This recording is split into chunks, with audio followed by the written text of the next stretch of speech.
DC Comics superheroes might be some of the most iconic, but not all heroes at DC have power sets that are winners. And even those that do don't always have powers that make sense. Oh boy. When it comes to Powergirl, her powers are odd in the way that they are restricted, let's say, or at least how they used to be restricted. Specifically, we're talking about her power of invulnerability here. She can't be harmed by anything really, because, well, invulnerable. Except sometimes natural materials? So I'm pretty sure that, like her Atlantean heritage, which was also a thing at one point in her origins history, seriously, this happened, you can look it up, this restriction and weakness was also retconned out of existence, but there was a time where if Powergirl got into a fight and someone threw a stick or a stone at her hard enough, it could literally break her bones, as this was her one vulnerability. Very strange. What do you think are some just like weird powers in terms of restrictions that exist? Sometimes there are just things that I'm like, but why? I think it says it all when you belong to a team with the words substitute heroes in the title. Dag Wentham is known as Stone Boy, and he belongs to the team known as the Legion of, yes, substitute heroes. He is an alien from the planet Zwen who can transform into a stone form, becoming super strong and durable. Sounds pretty cool, right? But this also immediately makes him,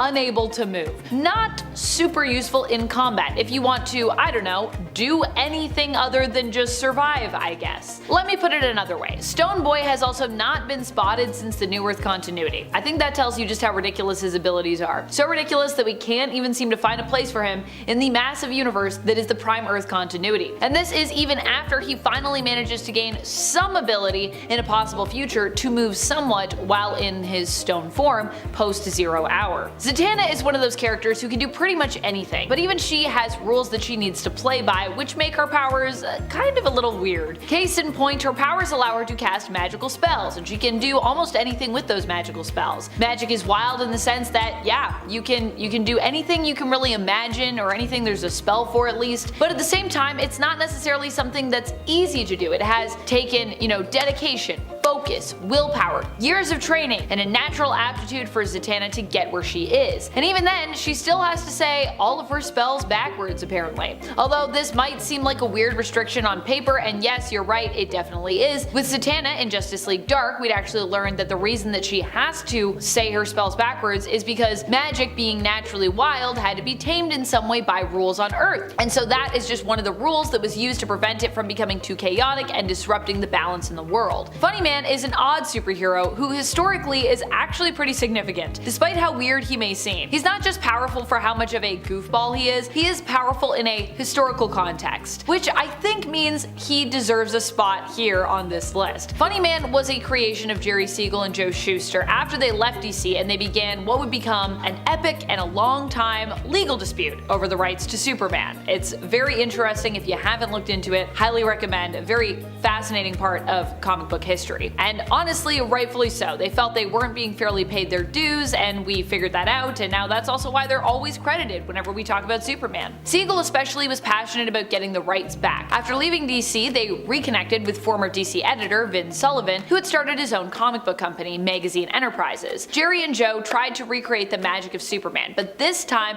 by teaming up to make something entirely different and new.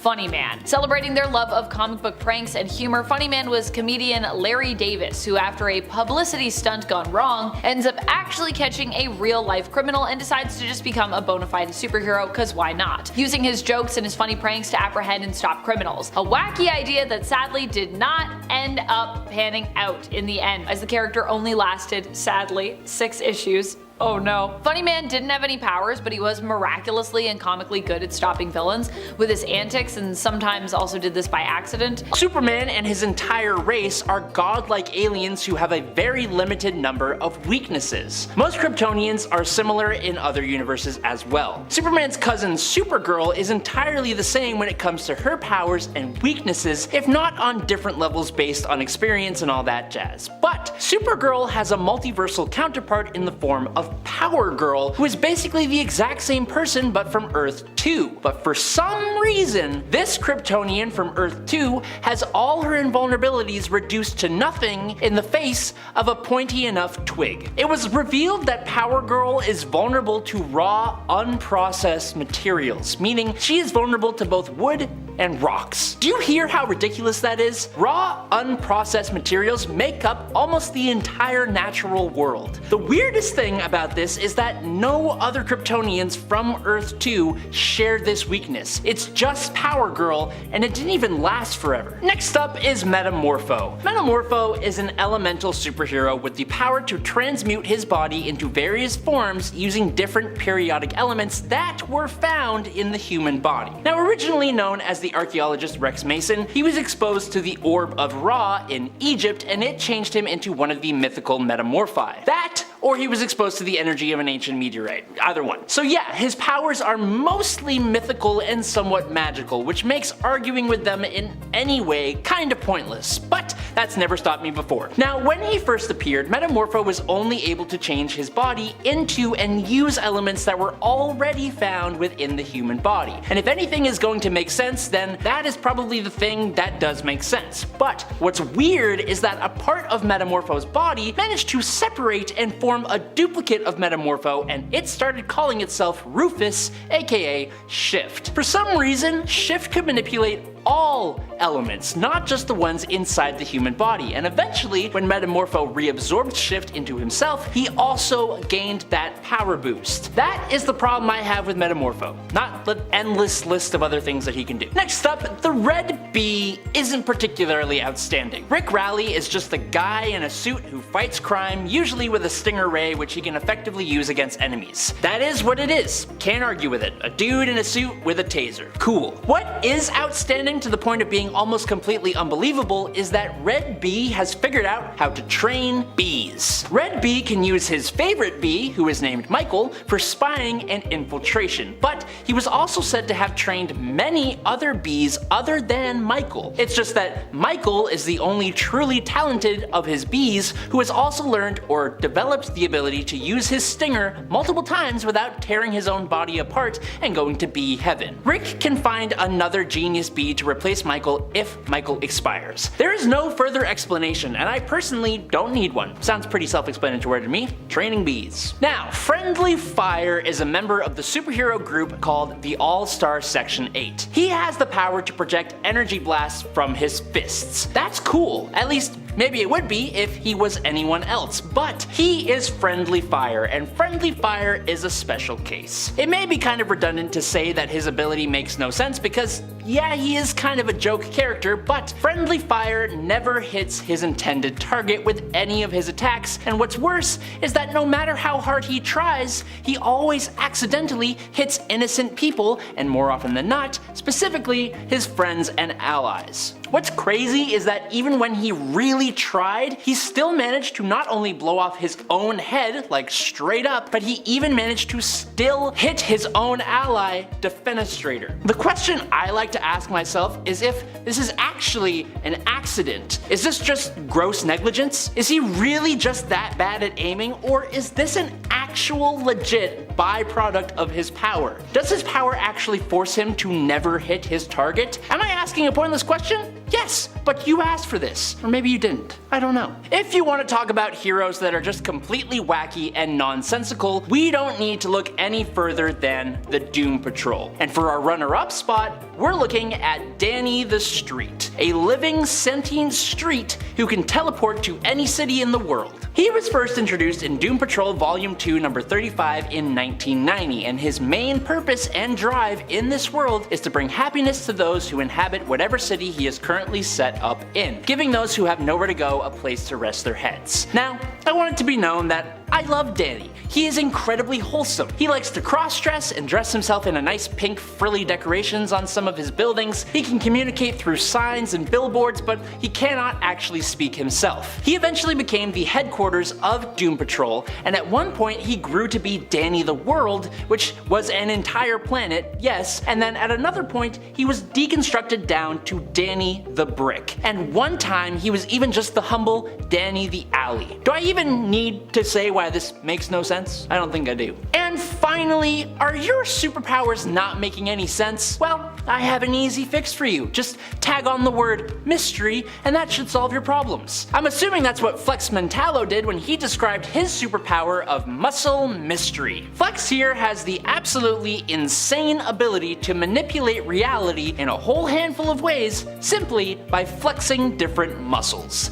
Now, I'm not going to argue with this much. For starters, Flex was created from a drawing. That's how he came into reality, so there is really no basis for me to even start to justify anything about him and his abilities. By flexing different muscles, Flex can do some relatively normal superhero things like gaining super strength, durability, and all that jazz, but he can also flex muscles in order to, I don't know, survive and travel in the vacuum of space, or fly, or travel dimensions, or create energy constructs, or control his own pheromones, or control people's minds, or see the future, or even use telepathy and telekinesis, and you just kinda have to accept it, because that's the way it is. DC Comics has a huge gallery of superheroes, and while superheroes exist as works of fiction, that doesn't mean that nerds on the internet, like you and me, won't sit and contemplate why none of these superpowers make any sense at all. For example, we got Rainbow Girl. The Legion of Superheroes seems to just be a sticky flytrap for all the random and wacky superheroes out in the universe. Unlike a lot of others, Rainbow Girl didn't actually make it onto that team as her powers were deemed not useful enough.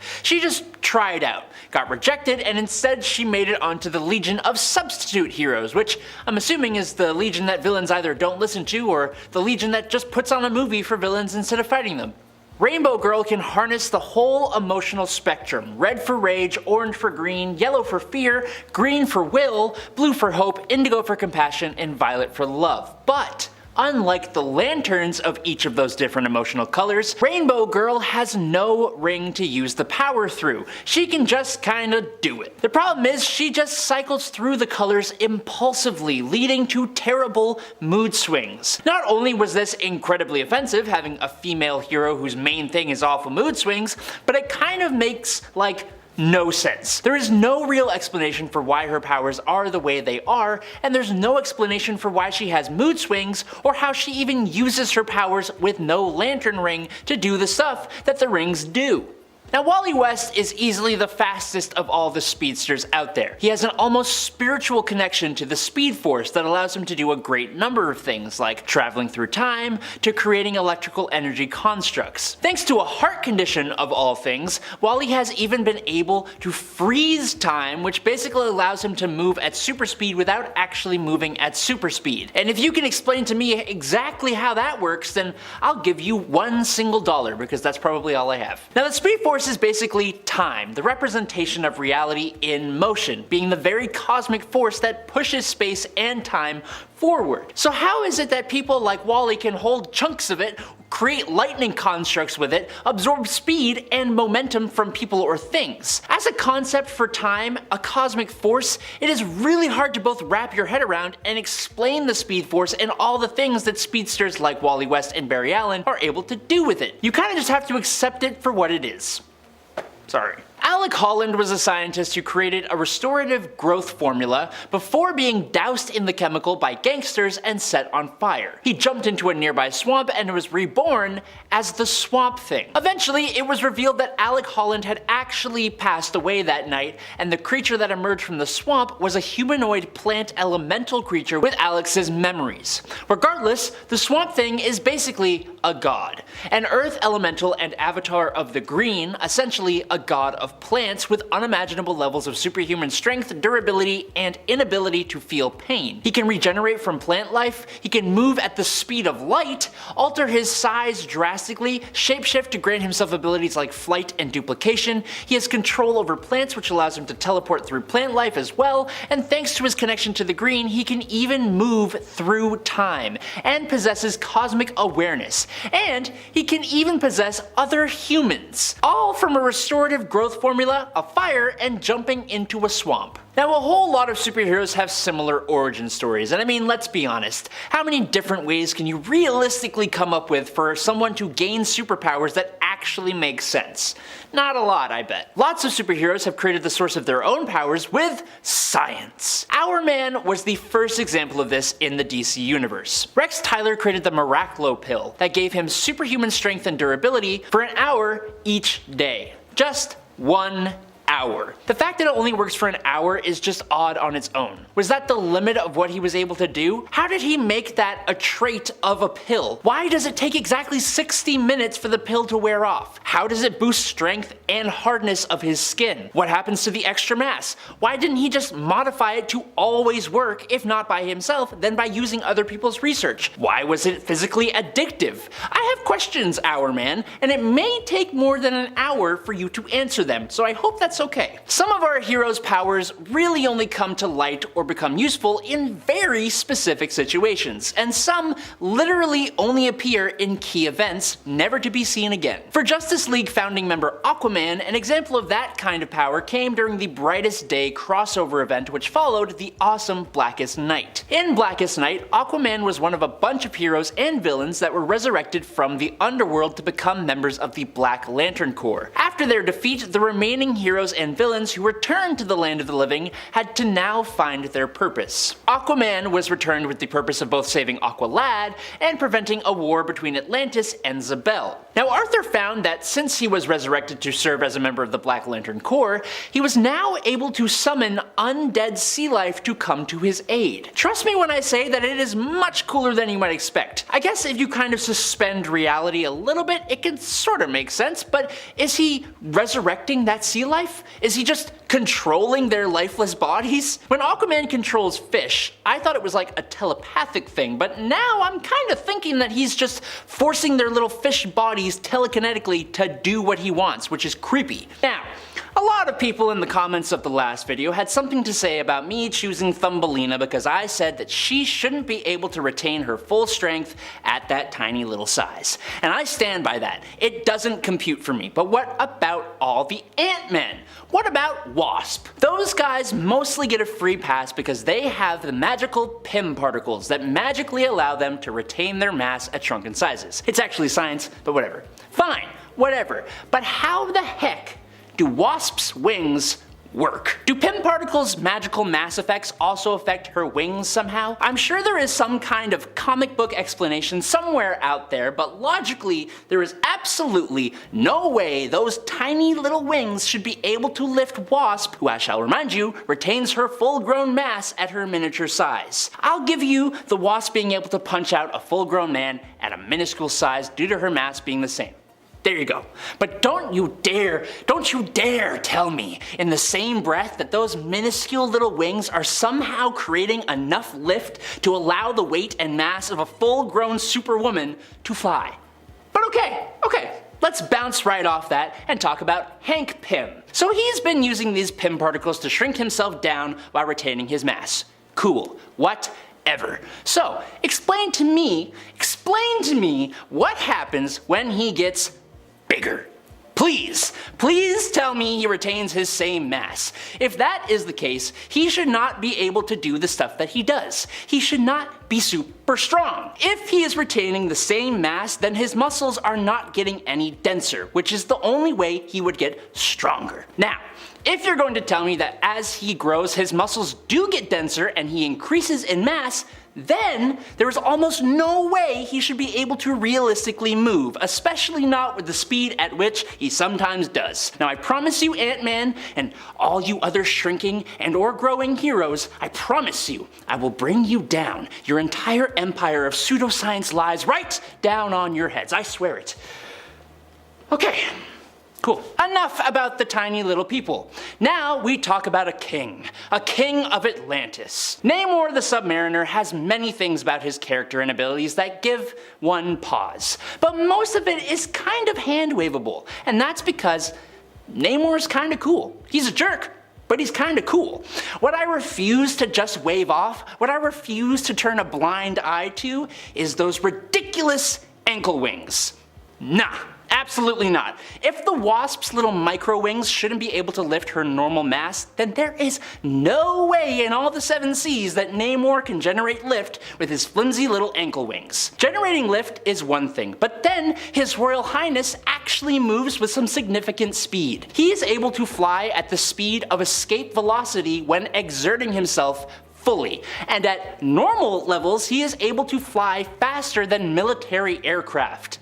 Just no. The Marvel Wiki even makes note of the fact that those little winglets could never let him fly that fast, so it's suggested that he flies by some other means and uses the wings to steer. I'll tell you how he flies.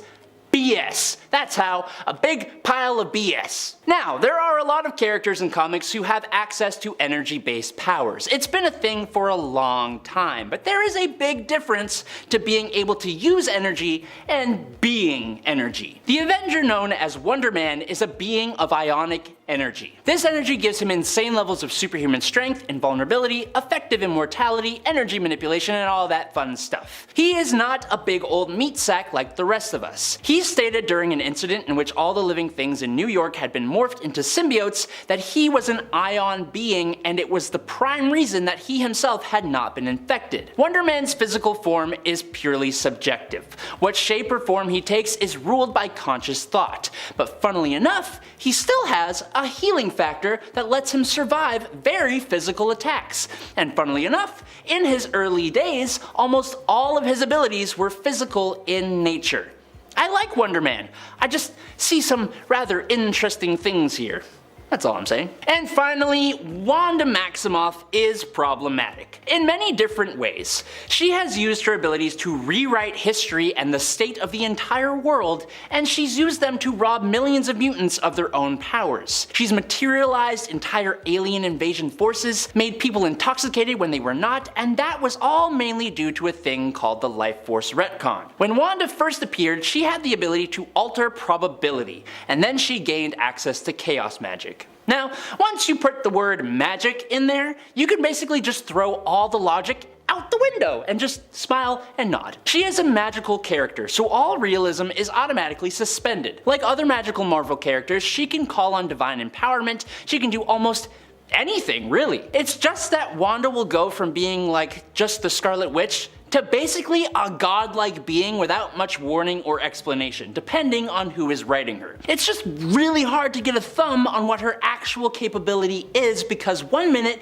she can alter her entire reality, and the next she needs a power boost. It's hard to know where her baseline is, so maybe this point isn't so much about her powers not making sense logically, but that they just need to be a little bit better defined. But then again, maybe I don't know what I'm talking about, so I turn to you, the people. Comic books allow us to suspend our knowledge of reality so that we can have fun stories where basically anything can happen. Some Marvel heroes have great explanations for how their powers work, some do not, and that's what we are talking about today. Now we're starting off this list a little weird and talking about Hawkeye. Clint Barton is essentially just a regular human man, but despite that, he is considered a power level 4 according to Nick Fury's intel. This is due to his incredible level of skill and ability. Hawkeye is a master of archery in the use of regular bows, longbows, compound bows, and crossbows, with basically perfect accuracy, able to fire multiple arrows at a single target in a few seconds, hitting multiple targets in a few quick strokes, and directly hitting small targets in the greatest of distances, but he also has near perfect precision with any aimed or thrown weapon. He is at the peak level of human eyesight possible. He is in peak athletic human condition with peak strength, endurance, and reflexes. He is an expert acrobat, tactician, and master martial artist. And it's seemingly all from just practice and training really hard. To show you how ridiculous this is, in Avengers Volume 3 number 14, Hawkeye was cornered by about 17 marksmen and he took them all down without taking a single life. In Hawkeye Volume 4 number 1, Clint ran into a wanted criminal in a bar and he took him down completely silently by, get this, fracturing his neck with a deck of cards. And last but not least, you know that Winter Soldier scene from the MCU with Captain America taking out all those dudes in an elevator? Hawkeye did the same thing in Volume 2, Number 3 of his own comic, and that was way before Cap, who is a super soldier, I will remind you, got the credit. The mutant in original X-Men, Forget-Me-Not, might be a case of people judging a book by its cover, because he doesn't really look too menacing if we're being honest. And to be fair, his powers do also sound pretty lame at face value. Basically, this mutant can't be remembered by anyone, and sometimes anything he meets as soon as he's out of sight. And as sad as this must be for him in his personal life, Forget-Me-Not can use this power to his advantage in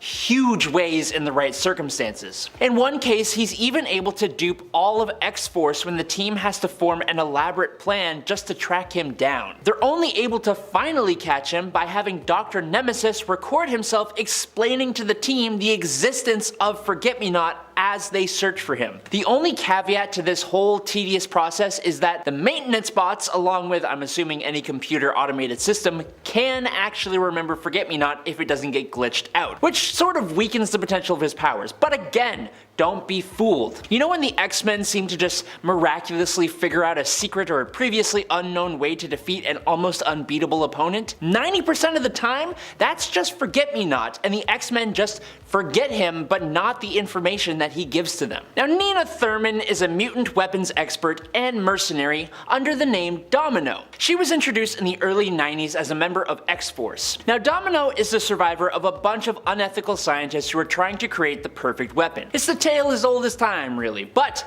this means Domino has all the talents and skills you would expect of an expert mercenary or secret agent. But we're here to talk about powers, and Domino's are unique to say the least. Domino has probability manipulation powers, meaning she's almost always lucky. She exudes at all times a subconsciously activated field that alters the probability of occurrences in her line of sight into her favor. This means that whenever she is stressed, excited, or focused on something, things will probably go well for her, and quite poorly for her opponents. Now, there is a caveat to this. She needs to actively be trying to help herself for her powers to work. So, like, if debris is falling from the sky and was about to hit her in the head, she would still be hurt if she stood still. However, if she tried to avoid them, she would move perfectly to avoid each and every piece about to hit her. Now, the full potential of Domino's abilities hasn't actually been fully realized as of yet, and Marvel has a knack for updating powers whenever they want, but with an ability to be lucky, there's only a finite amount of things you cannot do. Now, while the powers of Domino are still fresh in your minds, this is a perfect opportunity to talk about Iska the Unbeaten. Iska also has a form of limited tychokinesis, which is probability manipulation, or known as the power of luck, which is probably one of the most unexplainable powers because we can't even really say that luck is for sure a real thing. But Iska takes it one step further than Domino into ridiculousness with the power of being literally unable to lose. Iska has the power to always win, no matter what. Whether that is in individual one-on-one contests, votes, wagers, or even just larger battles where she's a member of a group. In contests of skill, her powers might give her the talent she needs to win, or she might just win through improbable circumstances, quote unquote. In larger battles or even wars, her powers detect the probability of both sides winning and have literally led her to defect from the losing side and join the winning side, meaning she still personally wins. It's not that we don't necessarily understand it. I mean, I don't understand it. It's just that it can't even properly be explained without sounding just ridiculous. I love her though. I love that character. Very similar to Hector, the same but different, is Glob.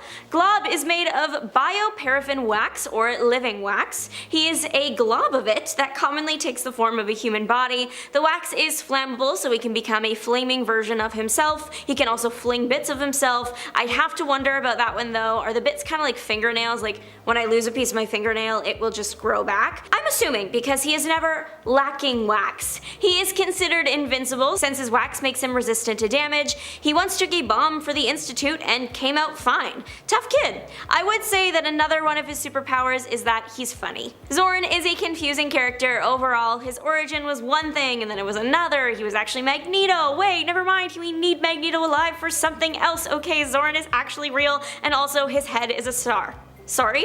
What? Someone's head being a star? That's wild. It's a marvel he keeps that thing star even if it is just mini. Because it's a star, he could reverse the natural state of it to make a black hole. It also means he has magnetokinesis, or the ability to control magnetic fields. That's why he could fake being Magneto. The star also produces a blinding light because if you were to look him in the eyes, you would be staring into a mini sun. It can also incinerate you, so you will not make it out of there no matter what. He also, because his head is a star, doesn't need to breathe or eat or drink water. I've never got that in anything. If someone has a body, how is it sustained without those things? I don't get it, unfortunately. Give me a few days of thinking time, I will get there. Zoran is also a vibe checker. He knows if someone has passed in his general vicinity. I think it has something to do with the fact that he can feel the movement of energy and emotions, I think. Ice Cream, as a whole, I don't understand, but the powers especially. Ice Cream is a mutant that can turn into ice cream. Any flavor, he's not limited. It does have its benefits. Turning into a pile of ice cream means he can slip through grates and tight spaces. However, I can't imagine he is good on the offensive front unless his opponent is lactose intolerant. I suppose he could turn into ice cream and drown someone from the inside out, then that person would have to go to the afterlife with the story that they drowned from ice cream, and that's just funny or embarrassing. The last time I talked about ice cream, I mentioned that in addition to ice cream, he could even turn into a banana split. Someone commented on the video pointing out that a banana split isn't ice cream. You're right, I know that. That's why I'm so confused. Who came up with this? Ice cream has only appeared about like 2 times in the comics. I wonder why. Though he has limited appearances, that does not mean he has no fans. The additional confusing thing about him is he doesn't spell it ice cream with like the letter I, it's E-Y-E, and there's no explanation as to why that is. Soft Serve is a big fan of ice cream. Sometimes talking about certain characters brings me physical pain, and Soft Serve is one of them. Soft Serve is a mutant that poops ice cream. I hope no one is watching this video while eating ice cream. If you are, I'm sorry. Soft Serve can create any flavor of ice cream, and apparently it's actually pretty good. Forge tried it and said it was great. He definitely took one for the team. I don't think many X-Men are strong enough to do that. Obviously, the power is weird. It's weird, so how did it happen? It turns out that she isn't really using her own body to create the ice cream. Her body is actually a portal to the ice cream dimension. So the portal on her body just happens to be in an unfortunate location. Other than her being a big fan of ice cream, the pair are not related. Soft Serve also, shockingly, has only 2 appearances. Mystique has recently been revealed to be a gene shaper, not just a shapeshifter, which is very cool and very confusing. The difference, to put it simply, shapeshifters change their shape, they mimic someone else's look. Gene shapers become that person, rewriting their DNA until they are a copy. That's how Mystique was able to become Nightcrawler's father instead of mother. She gave herself male working anatomy. The thing that has fans wondering though is if she can become an exact gene level copy of someone, why can't she replicate mutant abilities? She can copy them, sure, we've seen that when she copied Wolverine's claws, but that was all surface level. She never actually fully gains the powers. It turns out that the reason might be simple, but also makes everything way more complicated. Mystique appears to currently be limited when it comes to mimicking the X gene. Regular genes walk in the park, she doesn't even need to think about it. It's the X gene that's tricky. Does that mean she can't? No, she probably can if we are being honest. Now that the big reveal of Nightcrawler's parents has been done, Mystique's writers have the ability to explore her X gene mimicking abilities. Elasti Woman. I love Rita Farr. She is just one of the members of DC's Doom Patrol. In the show Doom Patrol, Rita might struggle to utilize and control her powers, still afraid of them and honestly of her appearance while using them, as well as becoming permanently stuck in her creepy elastic form when she uses it. But in the comics, Elasti Woman has actually learned to master these abilities. Rita gained her powers while she was a Hollywood actress and was working on a set in Africa. She was exposed to volcanic gas, which allowed her to change the size of her body and her limbs at will, also having the ability to stretch her limbs out. John Byrne's interpretation of the character was also able to alter the size of objects as well, just by touching them, and the current Primer's continuity version of her also has shape-shifting abilities. I also feel like DC's Doom Patrol television series just does like an amazing job of capturing what shapeshifting or what stretching powers would be like in real life, and how they would actually be really scary. Like the whole horror and body dysmorphia aspects that probably would come with that. So if you also haven't watched Doom Patrol, you should go do it. Crazy Jane is a member of the Doom Patrol as well, and honestly that is just a great team to look at if you want to find some superheroes who are quite powerful but also super weird. Jane is no exception to that rule, of course. She's kind of like Marvel's Legion, who actually appeared only a few years before Jane made her debut over at DC Comics, first appearing in Doom Patrol issue number 19 in the 1987 series created by comic book writing legend Grant Morrison and masterful artist Richard Case. Crazy Jane is Kay Chalice, who within her has at least 64 personalities, each with their own personas and their own power sets. The challenging thing is that Jane often struggles to find balance with the various personalities residing within her and has demonstrated various levels of control over them. Wildcat initially was boxer Ted Grant, who didn't actually have any superpowers, but instead had amazing fighting prowess. However, over time, as sometimes does happen, he would also gain powers. Via, well, a curse. It doesn't even sound like a curse based on actually what it did for him. It gave him resurrection powers, but with a weird, oddly thematically fitting limit in regards to his number of lives. He only gets 9, because he's a cat. Get it?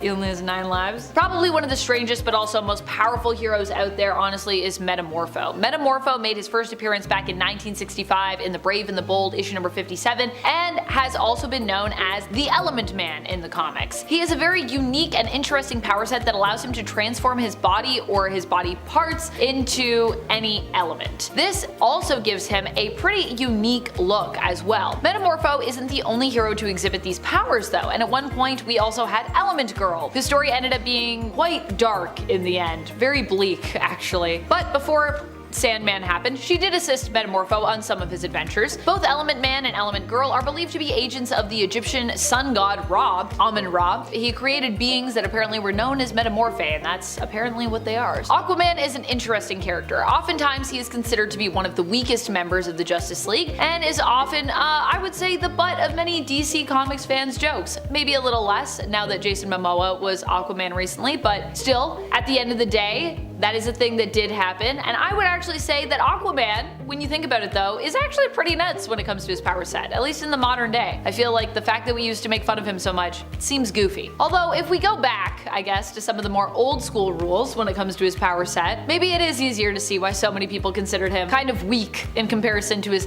fellow heroes on the Justice League. One restriction that was pretty weird was that because Aquaman was from Atlantis, he actually needed to be dipped in water periodically, or he would literally dry out, making him useless and putting him in great danger if he was away from water too long. He literally became a fish out of water. However, in the water, very powerful. Now just pretty much powerful all the time, I think. Arm Fall Off Boy has to be one of the weirdest ones out there. Unlike another odd hero, Bouncing Boy, who eventually in the Prime Earth continuity did achieve his dream, Arm Fall Off Boy has never made the cut for the Legion of Superheroes. Sad. And that is saying something, considering that the Legion of Superheroes themselves are a pretty weird superhero team by all definitions. Arm Fall Off Boy has the power to detach his limbs, which he typically then attempts to use to beat his enemies with. And I mean, it is pretty cool that he can like remove his limbs and survive that, but it's also less cool that really all he does from there is like use his arm or his leg as a weapon. Especially as this means now he has like less limbs to actually move around with and use in combat. It's really pretty silly. And so is the onomatopoeia that often is used to describe the sound of his power, which I love. It is plorp. So satisfying, but also very disturbing to read on a page when someone removes their arm.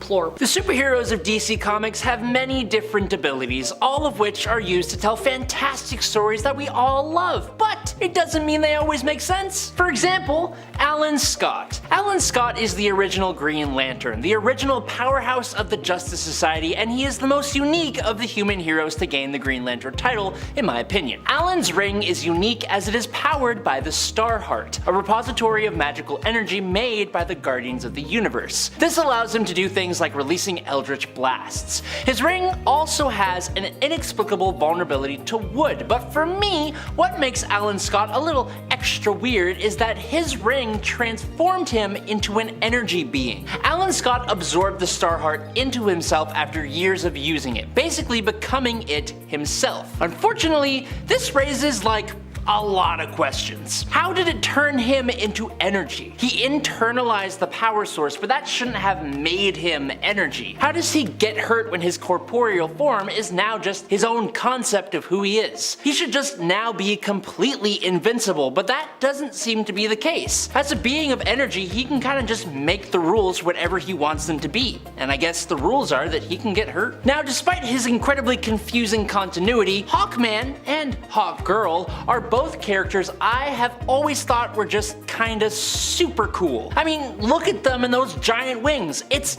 awesome, but it's actually not the wings that allows them to fly. Hawkman actually achieves lift and actually most of his powers thanks to his nth metal belt and boots. Nth metal has psychoreactive electromagnetic and gravitational properties, so when he wills it, the nth metal will use anti-gravity to grant him lift. The wings then provide the thrust and the maneuverability. Where it gets weird is how the nth metal provides his other powers, notably super strength, super durability, super vision, and a healing factor. Gravitational properties could totally help him with the super strength, allowing him to probably negate an object's mass. Sure, but I can't really think of any way to explain the durability, which usually accompanies strength, the supervision, and most of all, the healing factor. All of those abilities are gained from his nth metal, but it makes no sense. Now, many a time have I spoken about Elongated Man, who somehow managed to gain his abilities by consuming a certain fruit. His origin is pretty ridiculous, but when it comes to stretching heroes, only one has really gone to the point of making absolutely no sense, and his name is Plastic Man. Plastic Man is known to the nerdy community for being one of the most surprisingly powerful superheroes DC Comics has. After being exposed to unknown chemicals, Plastic Man gained the ability to manipulate his own body on a molecular level, meaning he has complete control over its shape, size, and density. He's able to alter his size, which I'm not even going to go into that, but he's also been able to stretch his limbs, transform into other people or objects, allowing him to do things like fly and increase his strength. He's practically invulnerable and immortal and can regenerate if he does get hurt. That is all fine. Where it goes completely off the rails is when this guy turns himself into things like a working aeroplane and a space rocket. So now he can just change the actual chemical makeup of his body, produce fuel, and create combustion? Nah. Next up, Martian Manhunter is one of my actual favorite superheroes. He's super cool. He's so, how you say, mysterious. Just like some of his powers. Martian Manhunter is like a Swiss army knife. He's super strong and durable on the level of Superman. He can fly, he has shape-shifting powers, which also somehow allows him to increase or decrease his size, which irks me to no degree. He has some of the strongest telepathy on the entire planet, and while still being super durable and strong, he can also be completely intangible. He can fire extremely powerful beams of mysterious energy out of his eyes that are pretty much the same as Superman's, except not powered by the sun, and we have no idea where that amount of energy is actually coming from. And while also having all those other abilities, he can also go completely invisible. Not just blending into the background, but legit invisible. I love him because of how powerful he is while also having his personality, but sometimes it feels like he was just given powers to make him a backup Superman. So as most fans of DC Comics know, Kryptonians are wildly powerful. Beast Boy is the comedic relief of the Teen Titans. His ability to transform into animals is perfect for jokes and for their awesome battles, but because he is a bit of a silly little guy, I feel like DC kind of decided that how he got his powers and why they are the way they are just doesn't really need a ton of explanation. Beast Boy gained his powers from what his wiki describes as, and I'm not joking, an unspecified incident. Another origin says that he gained his powers through a blood transfusion from a green monkey and gained the ability to change into any type of animal. Now, shapeshifting is a power that doesn't really make sense at all. Like, where does the extra mass come from or go to when they shapeshift? That's one that applies to all shapeshifters, but for Beast Boy, why does he only turn into animals? What keeps him from shapeshifting into humans? Now, it will be explained that his shapeshifting is a part of his connection to the mystical force known as the Red, but other characters that are connected to the Red simply use the abilities of other animals. I love Beast Boy, so whatever, but but it's still kinda weird. First ever appearing in the back pages of the very first issue of Sensation Comics of 1942, which also contained the premiere of Wonder Woman, the original Mr. Terrific, and the Atom, Ted Grant is one of the world's best hand-to-hand fighters, particularly when it comes to boxing, being the one to train several other DC fighters, including Batman. Ted's dad, Henry Grant, had taught and trained him so well that Ted became a wildcat in the ring. He eventually goes on to become a superhero named Wildcat. Cool, love it, simple. Wait, what do you mean that he gained 9 lives? So basically, while Ted spent a good chunk of his career technically powerless, eventually Wildcat was cursed by King Inferno and Zatara. You gotta love when curses actually are more like blessings though. Zatara's curse halted Ted's aging process and gave him an extra 9 lives, like this is a video game or something. It's a pretty neat curse to be able to pull off, and in fact it's so good it kinda makes you wonder why Zatara wouldn't just give it to himself or his loved ones. Next up, it's Hawkman. Just the whole character. His origins have changed many different times over the character's comic book existence. In his original 1940 origin, he is Egyptian royalty who has been reincarnated throughout time as a variety of different heroes before eventually becoming the archaeologist Carter Hall. When he was reintroduced in 1961, he was now an alien cop from the planet Thanagar named Qatar Hole, who comes to Earth and takes on the secret identity of Carter Hall. 2 years later, we learned that these two different versions are actually multiversal variants of each other, with the alien living on Earth 1 and the original being on Earth 2. Then in 1986, the Crisis on Infinite Earths happens and all the worlds are combined into one, so these two people were now both Hawkman at different points in history, with the original operating in the 40s and the alien operating in the 80s. In 1994's Zero Hour, these two become just one person. Then in 2011, Hawkman is, and always has been, a space cop from Thanagar. And then in 2017, Carter Hall was now a pharaoh who reincarnates because the knife that he was hard deleted with in ancient Egypt was made of nth metal from a Thanagarian ship. And then finally in 2018, it's decided that he can just reincarnate not just on Earth, but on different planets as well. And all of his powers are because of that nth metal, which itself makes no sense. Ronnie Raymond was a jock in high school who was also, funnily enough, also an environmentalist. When Ronnie showed up to protest the opening of a new nuclear power plant, he met Dr. Martin Stein, a Nobel Prize winning physicist who worked there. When the Firestorm Matrix reactor malfunctioned thanks to one of Ronnie's compadres, Stein and Raymond were both caught in the radioactive aftermath and somehow found themselves fused together into Firestorm, the nuclear man. Now, the two men are a being with two minds sharing the same body, usually with Raymond taking the lead. Alongside the rather unique one man with two minds thing, Firestorm also gained the ability to transmute any non-organic matter, having complete control over molecules. With this ability, he can do many things that honestly don't make a ton of sense. While regeneration, self-sustenance, density manipulation, shapeshifting,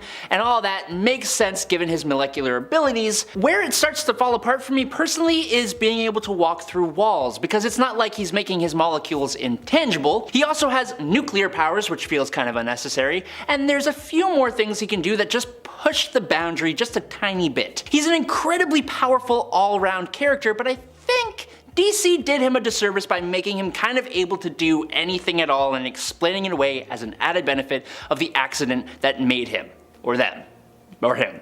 I'm gonna go with him. And last up today, Superman has gone through a lot of changes during his time in DC Comics. While we now know what his powers are, and they rarely change except for when they get like augmented or there's some kind of solar radiation ability, when he first showed up, his powers were still being developed by DC, and he went from being strong enough to pick up a car, leaping 1/8 of a mile, outrunning an express train and being mostly bulletproof, to flying faster than light, having enhanced strength, developing super hearing, x-ray vision, telescopic vision, heat vision, and being able to withstand an atomic blast. It was when we got to the Silver Age though that writers kind of started to run out of challenges for the character. So they started to create stories where the character would develop a new, very specific power that he would have for just one issue and it would almost never be seen again. Unsurprisingly, that on its own makes no sense. But sometimes the powers themselves made even less sense. For example, some of the one-issue powers Superman was granted included, and I'm not joking,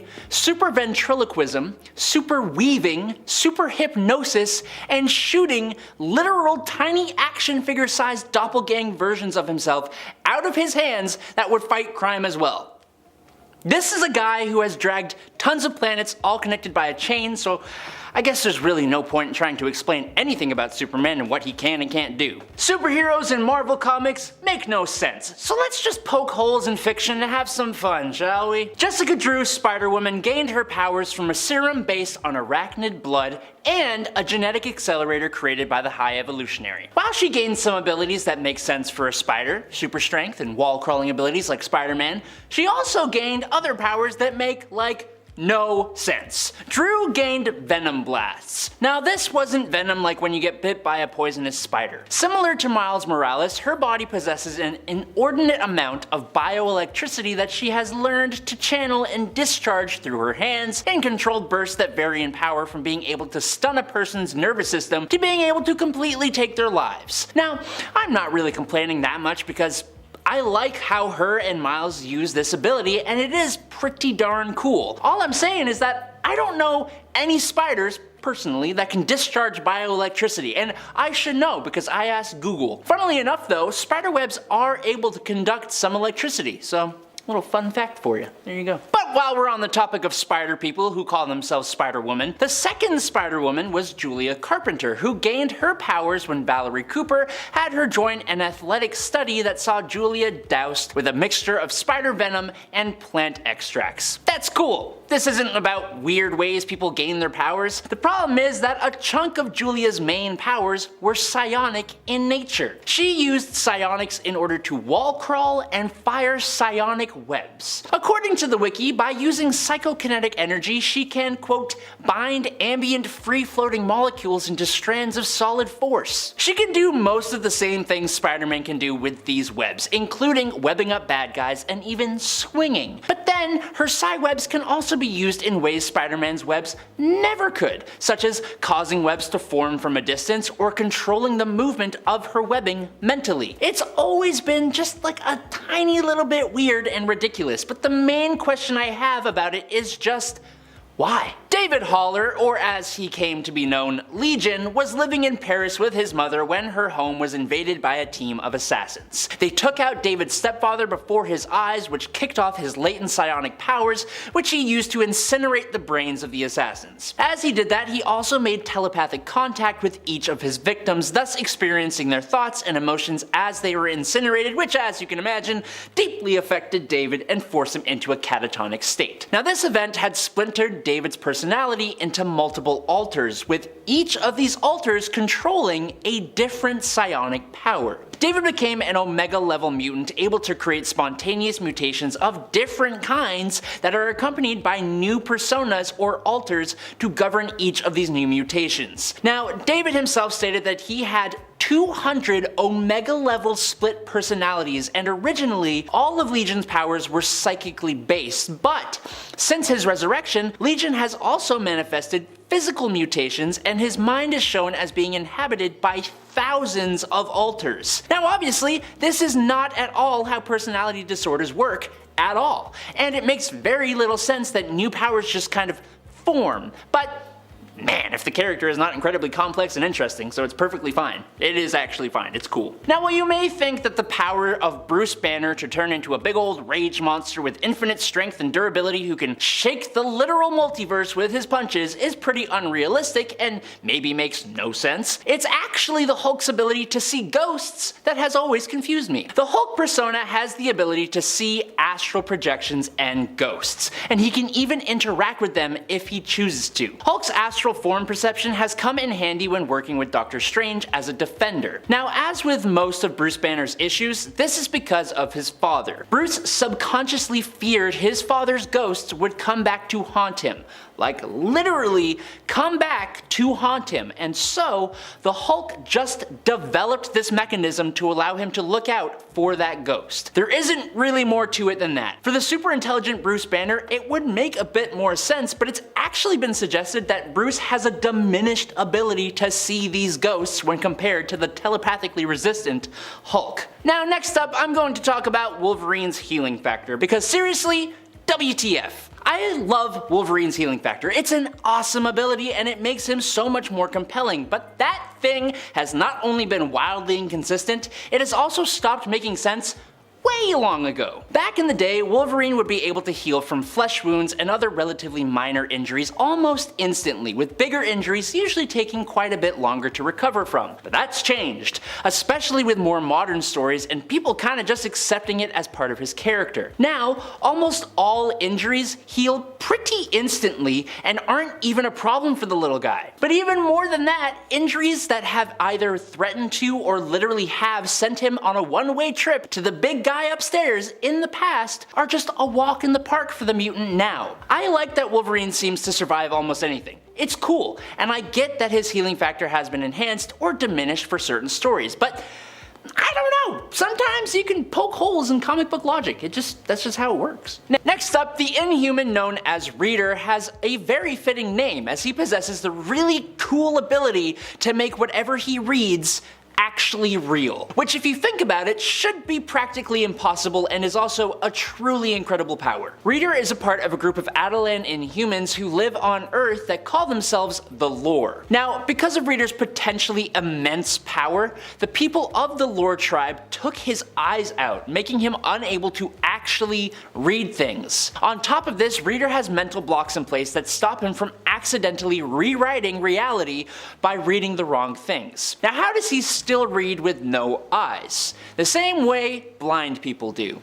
Braille. Reader carries around Braille cards that have single words on them that allow him to do different things in combat and in given situations. For example, he has a card that says see in Braille that, when read, allows him to see through the eyes of other people. Or the back and freeze cards, which allow him to go back in time or pause time respectively. He basically has reality warping powers, but he does have a weakness in the form of only being able to use 3 words a day that gradually become less and less powerful, which is quite the nerf, but it also makes the whole "this makes no sense" thing even stronger. Christina Anderson has an ability that quite a few characters in comic books have. That would be the ability to shrink. Thumbelina can reduce herself down to about 1/4 of an inch tall. Now that ability is perfectly fine in my eyes. Like I said, lots of characters can do this. My problem with Thumbelina, and also some other shrinkers, is how the heck do they retain their full-size strength when they get smaller? Or, in Thumbelina's case,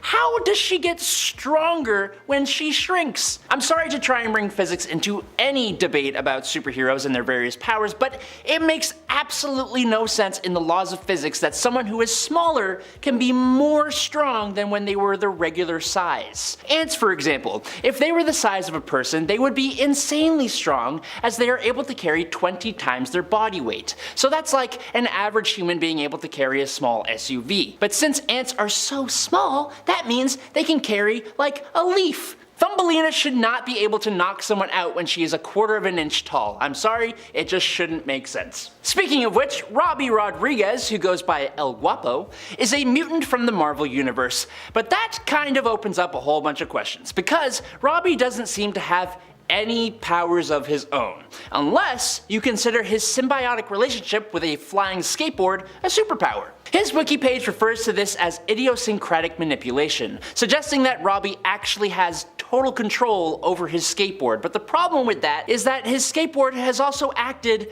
of its own accord, like when it beat him up for cheating on his girlfriend. Now, an argument could be made that perhaps that's his own subconscious beating himself up for doing the wrong thing, but that's just a me theory, and Marvel did not state this to be true at all, or really even explain his ability in any way, shape, or form. It's not telekinesis, and the board seems to have a mind of its own. You explain it to me, because I can't.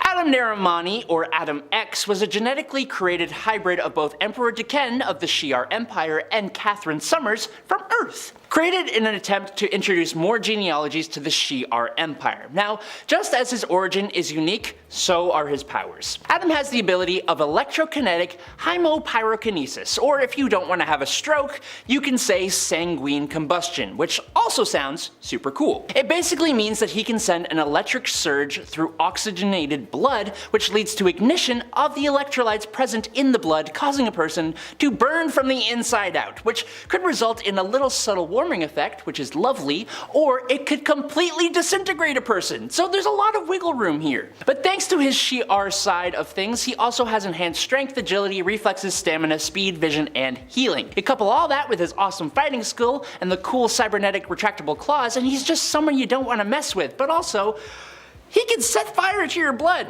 In our runner-up spot today, Chamber, or Jonathan Evans Starsmore, discovered his powers when a blast of psionic energy just literally burst from his torso and destroyed much of his chest and face. It turns out that Chamber is literally composed of that same psionic energy, with his body just acting as a shell for it. When his powers burst out of him, the wound was replaced by a constant glow of psionic fire, leaving him unable to speak. Instead, he can only communicate telepathically. Additionally, he doesn't eat, drink, or even breathe, as he has literally no organs. It's just energy inside of him all the time. Chamber constantly created and unleashed psionic charges of energy that could strike with volatile force, being projected as a blast from his chest, a series of guided streams that struck specific targets, or as a massive eruption striking in all directions. If he was given the time to train properly, Chamber could have potentially been one of the most powerful mutants to walk the earth, but his powers make no sense. Okay, so many Inhumans have incredibly unique and awesome powers. Only Karnak's ability isn't so much a superpower as it is a learned skill, kind of like Hawkeye. Karnak never went through the process of Terrigenesis, which would have activated his Inhuman gene and given him actual powers. Since he never went through this process, he has all the enhancements of a regular Inhuman, including super strength, speed, stamina, and durability. But unlike other Inhumans, Karnak has trained himself to be an extremely powerful martial artist, and beyond that, he developed an incredibly powerful trait of being able to sense weak points, fracture planes, and stress points in enemies, objects, plans, arguments, and anything really, including concepts. Obviously, in combat, he can use this alongside his martial skill to defeat opponents even more quickly, but the applications outside of combat are incredibly useful as well. For an example, just one example because that's really all I need, he found a weakness in death itself and was able to bring himself back to life, which you just win at that point, man. You're just done. The X-Men all have something that makes them worthy of applause, but some powers leave us scratching our heads. Wolverine's healing factor is a mystery. It can make him come back from anything, it seems. It's truly amazing what Wolverine has survived. He survived being at point zero for the bombing of Hiroshima, being one of the men at the Valentine's Day Massacre, multiple world wars, fighting death, being completely destroyed aside from a single drop of himself. How is he still standing? I don't get it. I think Deadpool explains it best. He survives because he's popular. You can't kill off Wolverine. He's Wolverine. He's iconic. Every time he goes away, we want him back. So is it a powerful healing factor keeping the hero around, or fan devotion? I'm not complaining though. Love our Canadian king. Looking forward to seeing Hugh Jackman don the blue and yellow in Wolverine and Deadpool in a few months. Bailey Hoskins is thebomb.com. Literally, he is a bomb.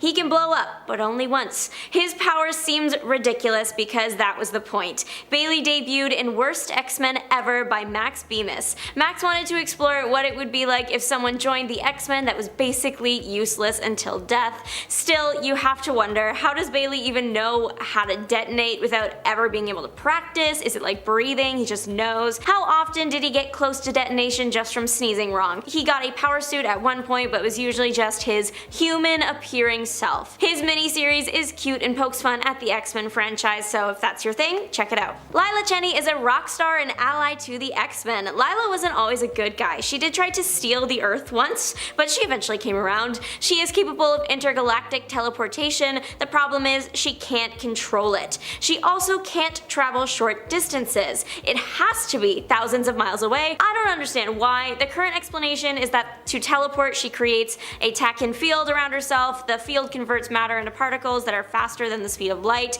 The only thing she can control is what direction she goes in. Apparently once she activates her powers, they just go before she can even think stop. She's already super far away. But in order order for her to go anywhere, she needs to specifically know it. If that is the case, shouldn't she just be able to picture her kitchen and go there? To get around the teleportation glitch, she set up a sort of base point, the Dyson sphere. She goes there first, then to her next point, kind of like a plane connection. The other thing is that if her voice is somewhere, she can teleport there. It can cause problems because she is a famous singer, her voice is in a lot of places, but if she has to know specifically where she wants to go, shouldn't just having her voice somewhere not cut it? I don't get it. Ariel the alien is known for her teleportation powers and ability to persuade anyone. You might also recognize her for her bright, over-the-top outfits. She was designed in the 80s and it shows in the most iconic way. The Met Gala is coming up soon and I can't help but think she would fit right in. Ariel is from the planet Coconut Grove and it looks like your average 80s nightclub. All Coconut Grove aliens are capable of teleportation using doors. If there are no doors, too bad. But what I'm confused about is that this ability is apparently not limited to just Coconut Grove residents. It's suggested that anyone could do it if they have the right hands and a good grounding in subjective physics. Has this ever been explored again? I don't think so. Let me know if I'm forgetting something. The only other time I've seen door teleportation like this was in Monsters Inc. In addition to the door powers, Ariel and her family are the mutants of their world, as they are capable of super persuasion. Ariel is described as she who speaks like water running across the stones. Ariel can make people do or think almost anything she wants using her charming, persuasive voice. However, it seems like a lot of the effectiveness is based on what language she uses, how she knows what to use. I don't know, probably lots of trial and error. Ariel ended up in San Francisco and then joined the X-Men and stayed affiliated with the team since. Hector Mendoza has transparent skin. How is that useful? I'm not sure. Maybe for scientists to study the functions of the human body in real time. Hector did have another power and it caused the see-through skin. It was an invisibility field. The unfortunate part was that the invisibility didn't work all the way and his skin turned invisible instead of all of him. I don't really know what would be worse, your mutant ability manifesting seemingly halfway and you walk around with your organs out all the time, or if it actually manifested completely and you were invisible forever. He was also able to transfer his invisibility field by touching someone else. He would go back to normal and whoever he touched was affected. And I do suppose in a battle situation that would be a good kind of like psych out tactic. Personally, I'm not used to seeing my organs, so if I were to ever grab this guy with malicious intent, seeing my internal organs would absolutely send me into a panic and he would win. I'm still confused though. Hector was one of the mutants that was depowered after M Day, so he would have just returned to normal again.